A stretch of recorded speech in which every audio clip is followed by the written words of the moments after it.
Hey mama, are you feeling overwhelmed? Like no matter how hard you try, you're still not the mom you know you were meant to be? I get it, and I'm here to tell you you were designed for more, and together we can get you there. Welcome to the Nature to Nurture podcast. I'm Tiffany, an early childhood specialist, advocate, and mom on this journey with you. I've spent years supporting families and working with children in those critical first 5 years of life, where every moment counts. But here's the thing.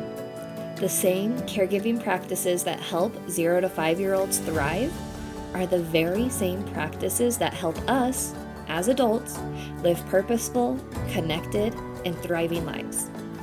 It all begins with intention, mindfulness, and showing up for ourselves and our kids. In this podcast, I'll help you discover simple tips and practices for raising your little ones with intention and care, while also guiding you to become the caregiver that you've always wanted to be, the one that you dream of. Each week, I'll share stories from my own life, some practical strategies, and research-backed insights to help you slow down, reconnect, and find joy in the everyday moments. Whether it's creating a bit of time for unstructured play, setting up your nurturing routines, or taking care of yourself as you care for your kids.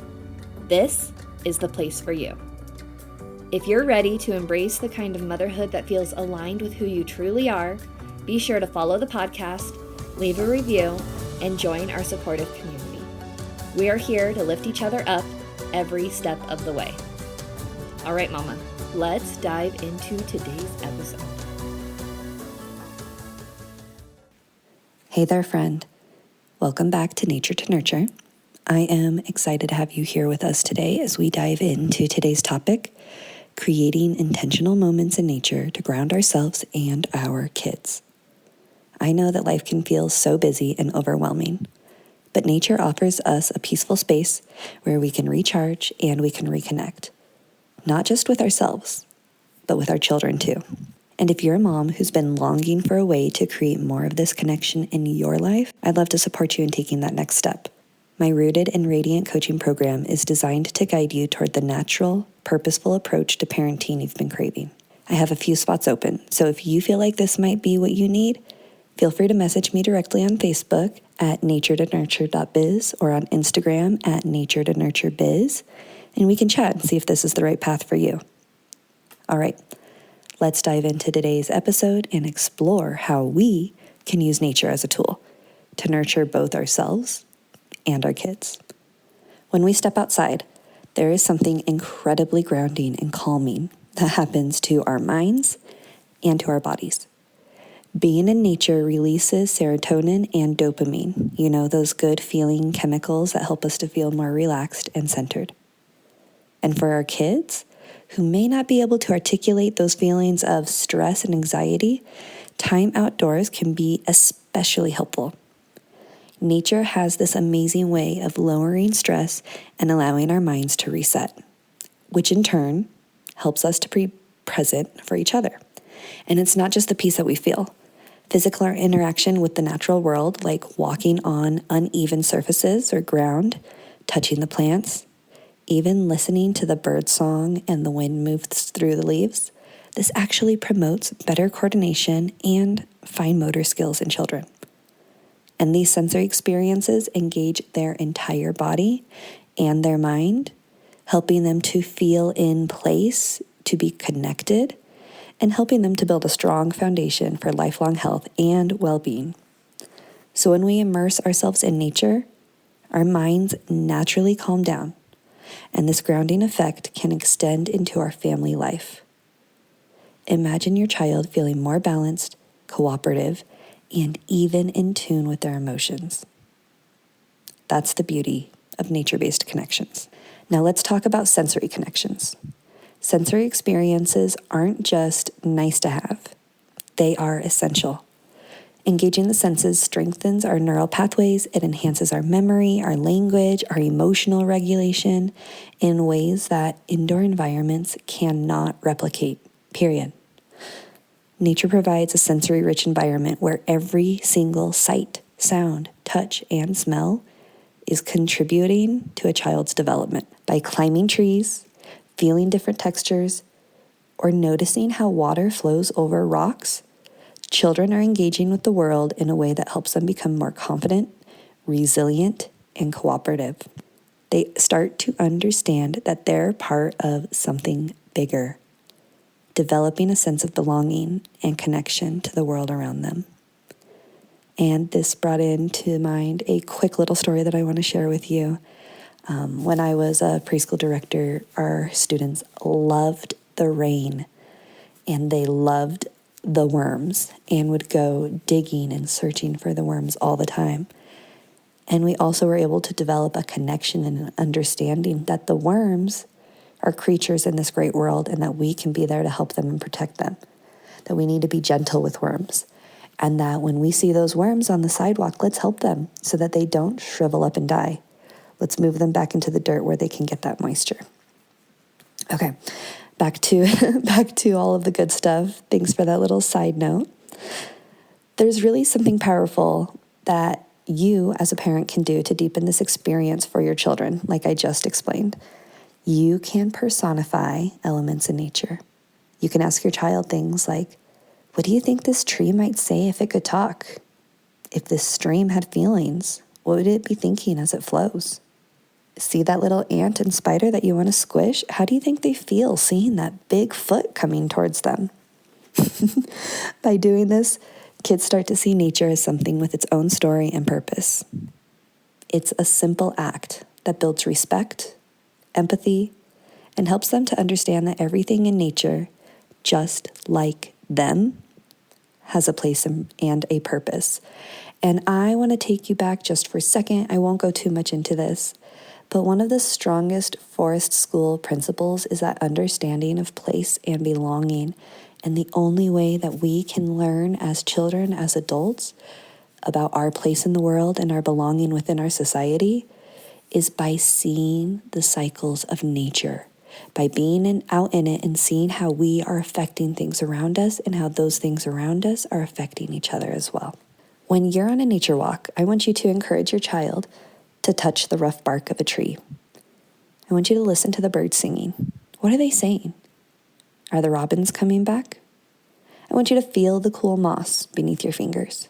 Through these sensory acts, they're not just grounding themselves, but your children are building an understanding of interconnectedness. These moments can help children to feel that they are a vital part of this natural world. I want to share a little story with you real quick about a kindergarten class that I'm teaching.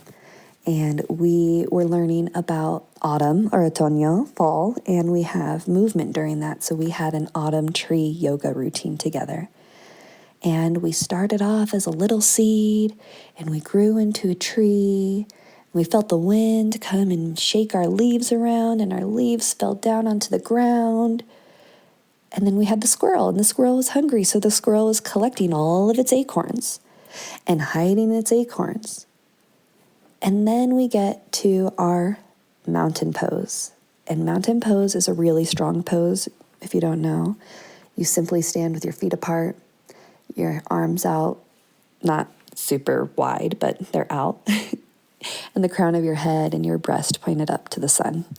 And while we did this, I encouraged the kids to say, I am strong, I am helpful, I am kind. But we took it a deep further as we were talking about being this strong, steady mountain. We said, I take care of the animals that live in my forest. I nourish the trees. And adding that little piece of connection helps them to understand how important the mountain is and how important they are. This exercise combined movement. We were outdoors. We had mindful affirmations. And it created, again, that peace, that calm, and that pride in who they are. So if you want that, let me know. I'd love to share that sweet routine with you that I created. It really is a fun way to connect with nature, to connect with the season, and to build up your child. It's something that will stay with them and deepen their appreciation and respect for the natural world. Now I know you might be wondering, will these kinds of nature connections really work for my family? Maybe you're curious, but hesitant to jump in. or you've tried other approaches that haven't quite clicked, here's what I'll say. Creating these nature moments isn't about achieving a perfect result right away. This is really about allowing space for those natural rhythms, one of my favorite things, those grounded connections, and that purpose that you're going out there with your family, that you're engaging, that you're doing this act for a reason. If you're wondering how this might look specifically for you, maybe you've never been really out in the natural world, and this is something new that you'd like to engage in, or maybe you're a little worried about taking your little ones out there into the unknown. I get it. And I would love to invite you to a discovery call with me. We can talk about your family's unique needs. I can answer any questions you have. And this is really a chance to explore how this approach might look for your life and to see if my Rooted and Radiant coaching program is the right fit for you. I really did create this program for moms like you, for moms like me, who wanted to lean into this purposeful, natural approach to parenting, but they need a little support to get started. If that sounds like something that could make a difference, please reach out to me on Facebook at naturetodnurture.biz or on Instagram at naturetodnurturebiz, and we can chat about whether or not this is the right step for you. All right, friends. Well, that brings us to the end of today's episode. I really hope that you found some inspiration for grounding yourself and your little ones in nature. And next week, we're going to dive into something else about outside time, the power of unstructured play. And I'm sorry, you can do this inside as well. I prefer outside. That's just me. But you can do it inside as well, especially as we're getting into those colder months. We might be inside a little bit more. We're going to talk about how letting go of organized activities and just allowing your kids to explore freely outside can be so transformative for them and relaxing for you. So I can't wait to share some tips on balancing freedom with safety and how you can create these play experiences right outside your door and how these play experiences are going to help shape and build your child and your family. Thank you so much for joining me on Nature to Nurture. Don't forget to subscribe, rate, and review if you are enjoying these episodes. And if you know of another mama that really needs this tip on how to get outside and let her kids touch nature, hear nature, feel nature, please share this. I'll see you all next week, and I hope you have a beautiful Halloween if you're celebrating, or Dia de los Muertos. Thanks all.